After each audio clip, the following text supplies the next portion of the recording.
পরিবার আর্থিক দিক দিয়ে সচ্ছল হওয়া সত্ত্বেও যদি পরিবারের গার্ডিয়ানরা মেয়েকে ক্যারিয়ারের জন্য চাকরিতে প্রেশার দেন, সেক্ষেত্রে মেয়ের করণীয় কী?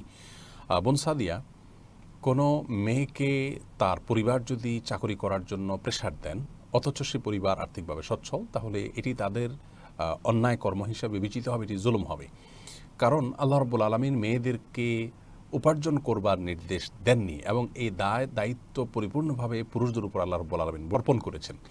বিধায় কোনো মেয়ে মানুষকে কাজের জন্য প্রেশার দেওয়া এবং চাকরির জন্য প্রেশার দেওয়া নিজেদের পারিবারিক আর্থিক সচ্ছলতা সত্ত্বেও এটি অন্যায় এবং জুলুম তথা গর্হিত কাজ।